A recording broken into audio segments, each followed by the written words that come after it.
Hello students, स्वागत है आपका हमारे एसआर सैनी यूट्यूब चैनल पर।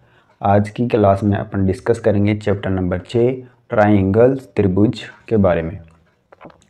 यहाँ से कुल मिलाकर 4 नंबर के क्वेश्चन पूछे जाते हैं। उसमें आपको 3 क्वेश्चन पूछे जाएंगे। बोर्ड क्लास के अंदर 3 क्वेश्चंस आएंगे। वो किस प्रकार आएंगे, कौन से आएंगे, लॉन्ग या फिर एमसीक्यू, ब्लैंक, इसके बारे में अपन बात करेंगे। तो पहले अपन देखते हैं, ये चैप्टर है ट्रायंगल त्रिभुज, चैप्टर नंबर 6। और ये जो चैप्टर नंबर 6 है वो है 4 नंबर का। इसमें से जो क्वेश्चन पूछे जाएंगे वो एक क्वेश्चन होगा एमसीक्यू 1 नंबर का, एक क्वेश्चन होगा वेरी शॉर्ट 1 नंबर का, और एक होगा शॉर्ट क्वेश्चंस ये 2 नंबर का। तो यहाँ से एक क्वेश्चन यहाँ से बनेगा एमसीक्यू में, एक क्वेश्चन ये और एक क्वेश्चन ये। तो क्वेश्चन मिला के हो गए 3। तो 3 क्वेश्चन पूछे जाएंगे और नंबर कितने होंगे, 4 नंबर होंगे। बाहर वाला अंक है, तो 4 नंबर के 3 क्वेश्चन यहाँ से पूछे जाएंगे। अब एमसीक्यू में भी यहाँ से पूछे जाएंगे, वेरी शॉर्ट क्वेश्चन भी आने वाला है और एक शॉर्ट क्वेश्चन भी यहाँ से आएगा। तो उसी के बारे में अपन आज डिस्कस करेंगे इस क्लास के अंदर, किस प्रकार से क्वेश्चन बनते हैं और किस प्रकार से यहाँ पर अपने को आंसर देना है। तो बहुत आसान तरीके से अपन समझेंगे। तो उससे पहले, क्वेश्चन करने से पहले अपन इसके बारे में कुछ जो रूल्स हैं, जो समरूप अपने को इसके अंदर ट्रायंगल्स दिखाने हैं सिमिलर, उनके बारे में थोड़ा बहुत डिस्कस कर लेते हैं। ठीक है।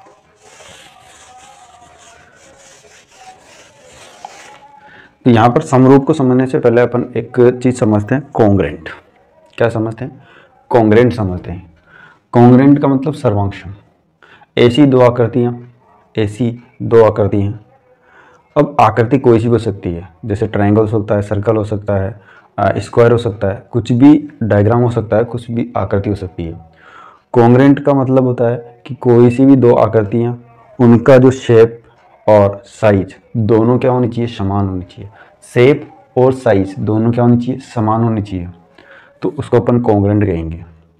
शेप और साइज समान है तो उसको अपन कॉन्ग्रेंट कहेंगे। तो यहाँ पर स्क्रीन पे आपको दिख रहा होगा। ठीक है। उसके बाद समरूप, जो अपने इस चैप्टर के अंदर है, समरूप सिमिलर। तो सिमिलर में क्या होता है, कॉन्ग्रेंट में तो शेप और साइज दोनों क्या होनी चाहिए, समान होनी चाहिए। लेकिन समरूप सिमिलर के अंदर क्या होना चाहिए, केवल शेप सेम होना चाहिए, साइज कोई डिपेंड नहीं करता है। तो यहाँ पर आपको 2 डायग्राम में दिख रहा होगा कि शेप दोनों का सेम है, लेकिन जो डायग्राम है, जो आकृति है, जो साइज है, वो बड़ी छोटी है। तो बड़ी और छोटी हो सकती है, लेकिन क्या होना चाहिए, शेप सेम होना चाहिए। जैसा कि ट्रायंगल दे रखा है तो ट्रायंगल होना चाहिए, स्क्वायर दे रखा है तो स्क्वायर होना चाहिए, सर्कल है तो वो सर्कल ही होना चाहिए। तो ये शेप सेम होना चाहिए, उसी को अपन कहेंगे सिमिलर। अब सिमिलर करने के लिए कुछ रूल्स यहाँ पर यूज होते हैं, तो उनका प्रयोग करते हुए अपन को सिमिलर दिखाना होता है। तो यहाँ पर उनका अपन जो प्रयोग करते हैं, जो रूल्स यहाँ पर फॉलो करते हैं अपन, उन नियमों को अपन यहाँ पर देखते हैं। नियम आपको याद रखने, नियम के अकॉर्डिंग एक क्वेश्चन पूछा जाएगा दोस्तों। एक क्वेश्चन 100% यहाँ से नियम के अकॉर्डिंग पूछा जाएगा कि इनमें से कौन सा नियम नहीं है। नॉट क्राइटेरिया जो सिमिलर दिखाने का होता है, उसमें अपने को यहाँ पर नॉट के लिए पूछा जाएगा। तो रूल्स अपन देखते हैं, सिमिलर के रूल। सिमिलर रूल्स, समरूपता के नियम। केवल आपको इन नियमों को याद करना है, जो मैं यहाँ पर नियम नोट कराऊंगा। सबसे पहले इसमें जो नियम होता है वो नियम होता है एंगल एंगल एंगल। पहला जो नियम होता है वो एंगल एंगल एंगल होता है। जैसे कि कोई सा भी 2 डायग्राम दे रखा हो, उस डायग्राम के अंदर, जैसे कि इसमें दिख रहा है आपको, इस डायग्राम में केवल तीनों एंगल्स, इस डायग्राम में और उस डायग्राम में, दोनों के अंदर तीनों एंगल्स सेम है, इस वाले में भी और इस वाले में भी। तो तीनों एंगल सेम होने चाहिए, एंगल्स ए, एंगल्स बी, एंगल्स सी और एंगल्स इधर से, जैसे इसमें पी क्यू आर, इसमें ए बी सी, तो इस प्रकार से यहाँ पर एंगल सेम होते हैं। तो यहाँ पर एंगल्स सिमिलरिटी क्राइटेरिया यहाँ पर लग जाता है। दूसरा जो नियम है, दूसरा नियम क्या हो जाएगा, साइड एंगल साइड, जिनके अंदर ऐसे दो ट्राइंगल जिनके अंदर दो साइडें दे रखी हो, दोनों साइडों का जो प्रोपोर्शनल है वो क्या होना चाहिए, सेम होना चाहिए, अनुपात समान होना चाहिए, और उनके बीच में एक एंगल जो इक्वल होना चाहिए, एक एंगल क्या होना चाहिए, इक्वल होना चाहिए। तो उसमें अपन लगा सकते हैं साइड एंगल साइड। थर्ड नियम थर्ड, इसके अंदर क्या हो सकता है, साइड, तीनों साइडों का जो रेशो है, वो क्या होना चाहिए, बराबर होना चाहिए। तीनों साइडों का रेशियो बराबर होना चाहिए। जैसे कि एक ट्राइंगल दे रखा है पी क्यू आर और एक दे रखा है ए बी सी, तो यहाँ पर पी क्यू अपॉन में A B, Q R upon में बी सी, और आर पी अपॉन में ए सी, ये होना चाहिए। अगर ये रेशियो दे रखा है, इनका जो रेशियो सभी इक्वल है, तो यहाँ पर साइड अपन नियम लगा सकते हैं। अगला जो नियम है, चौथा जो नियम है, उसके अंदर है एंगल्स सिमिलरिटी। एंगल्स अपने पास एंगल्स इस ट्राइंगल में और उस ट्राइंगल में केवल दो एंगल्स मिल रहे हैं। तो यहाँ पर जो समरूपता की जो कसौटी है, जो समरूपता का जो नियम है, वो कहता है कि अगर किसी भी दो ट्राइंगल में दो एंगल समान हैं तो तीसरा वाला एंगल्स ऑटोमेटिक इक्वल हो जाएगा। तो यहाँ पर जो चौथा नियम है वो एंगल सिमिलरिटी है। उसके बाद में पांचवा जो नियम है वो RHS, right hypotenuse side. Right का मतलब राइट, H हाइपोटेनियस और साइड, समकोण होना चाहिए, कर्ण वाली भुजा और एक साइड। अब यहाँ पर जो एक साइड दे रखी है वो लंब भी हो सकती है और कर्ण आधार भी हो सकती है। कर्ण होनी चाहिए समकोण 90 का होना चाहिए, यहाँ पर 90 के बिना होगा नहीं, और एक हाइपोटेनस होनी चाहिए कर्ण वाली भुजा।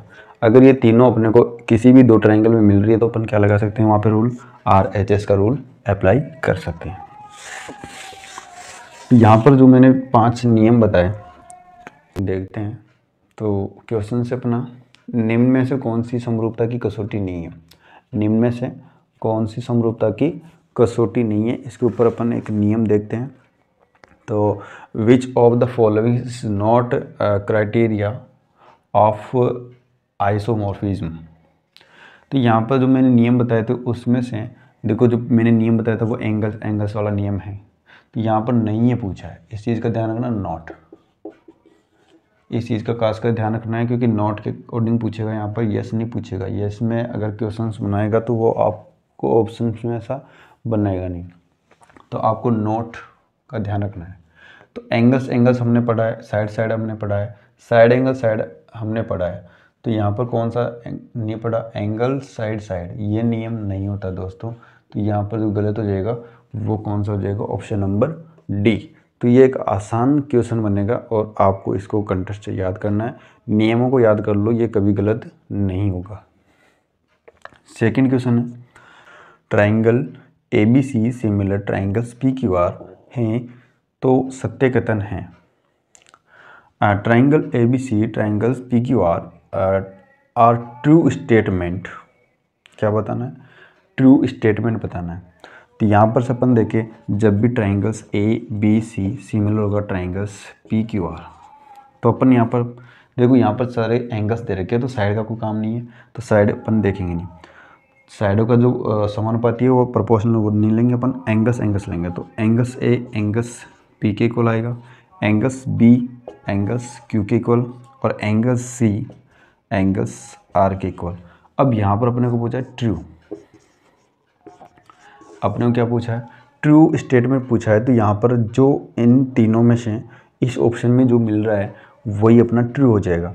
तो ए और पी साथ में कहीं है क्या, नहीं मिल रहा है। ए के साथ आर मिल रहा है तो ये नहीं है।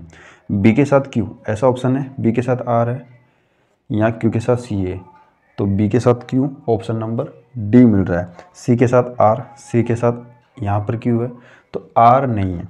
तो यहाँ पर आपको जब भी सिमिलर होंगे तो यहाँ पर अपने को एक बात ध्यान रखना है कि जो सिमिलर ट्राइंगल्स होता है, जो सिमिलर दो ट्राइंगल होंगे उनके अंदर दोस्तों यहाँ पर A P, B Q, C R, तो ए पी के इक्वल है, बी क्यू के इक्वल, सी आर के इक्वल है। इस प्रकार से आपको ये क्वेश्चंस करना है।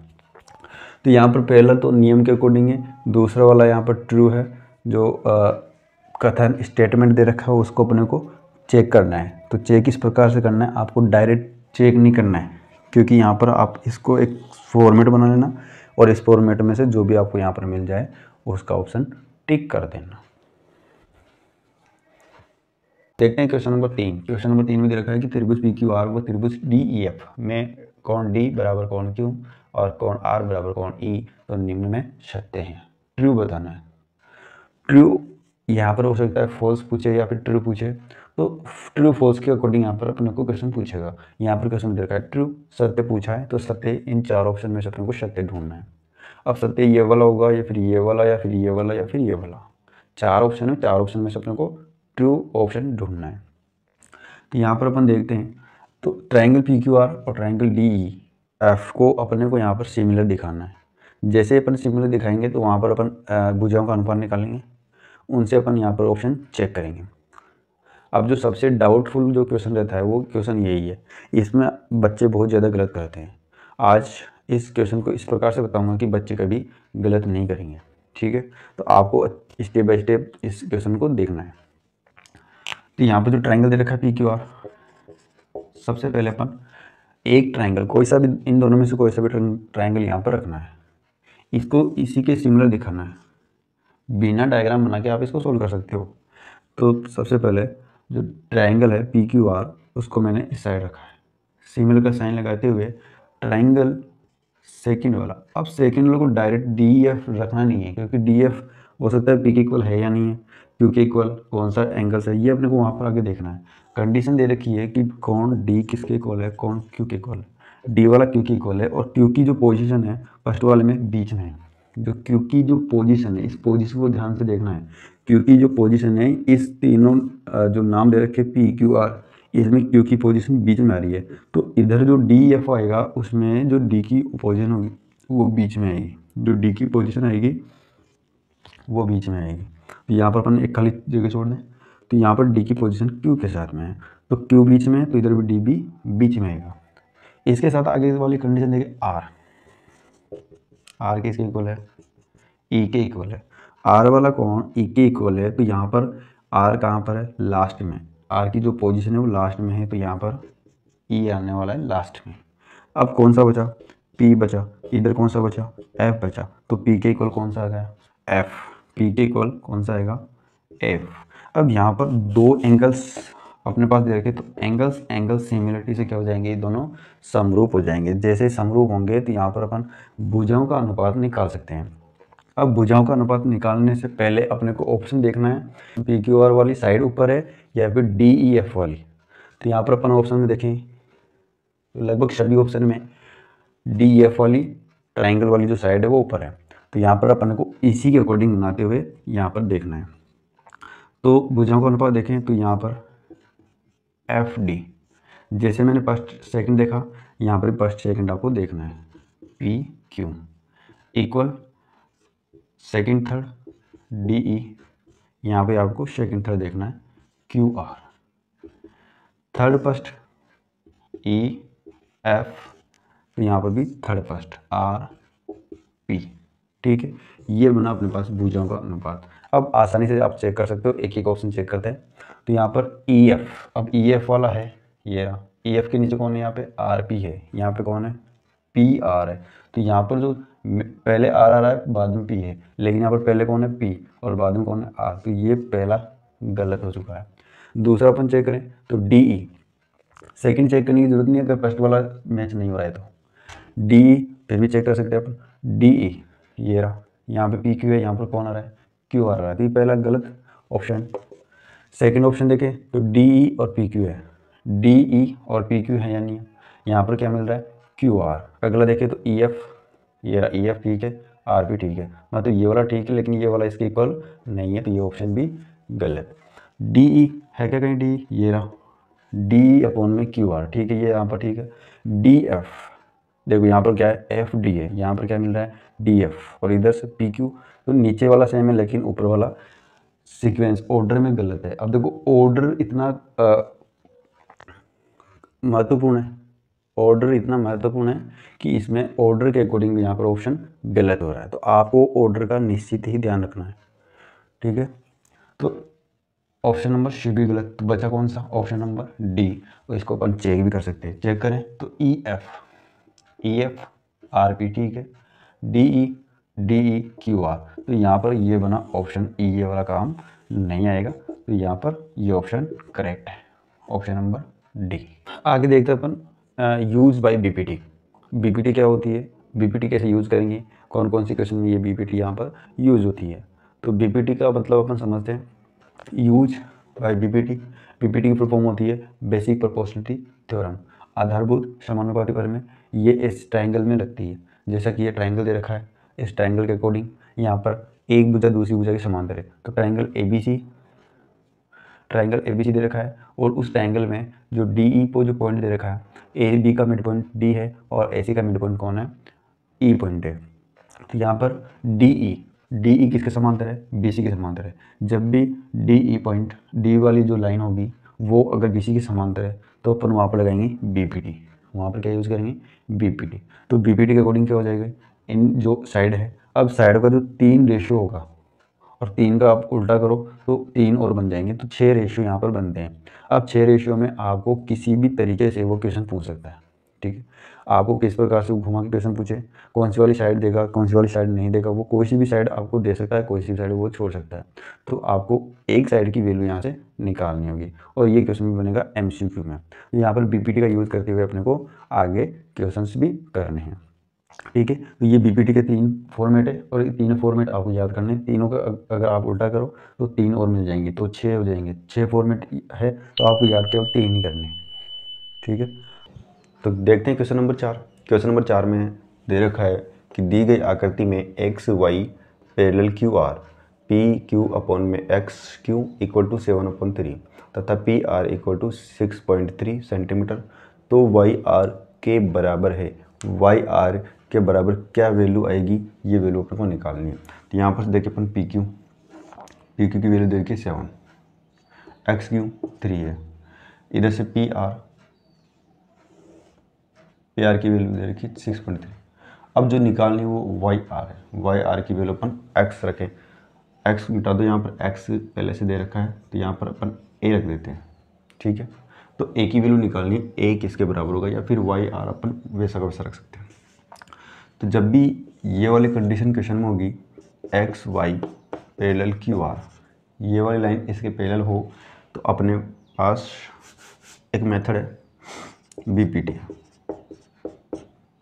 बीपीटी अपन यहाँ पर यूज़ करेंगे, और बीपीटी क्या कहती है कि पी क्यू अपॉन में एक्स क्यू, इस साइड का ये टोटल साइड और ये वाली साइड का रेशियो किसके इक्वल होगा, इस टोटल साइड और इस साइड के रेशियो के बराबर होगा। तो उधर से टोटल साइड पी आर और इधर से वाई आर। यहाँ से अपन वैल्यू रखिए, तो पी क्यू की वैल्यू कितनी दे रखी है, पी क्यू है 7, एक्स क्यू है 3, पी आर कितना है 6.3, वाई आर को हमने रखा है ए, ठीक है। यहाँ से क्रॉस मल्टीप्लाई करें तो a इक्वल टू 6.3 मल्टीप्लाई में 3 डिवाइडेड बाई 7। तो a की वैल्यू निकालें तो यहाँ पर मल्टीप्लाई करेंगे तो 18.9 अपॉन में 7, a इक्वल टू 18.9 अपॉन में 7 डिवाइड होगा तो a इक्वल टू 2.7 सेंटीमीटर। अब a क्या था, Y R equal to 2.7 centimetre. ये अपना आंसर हो चुका है।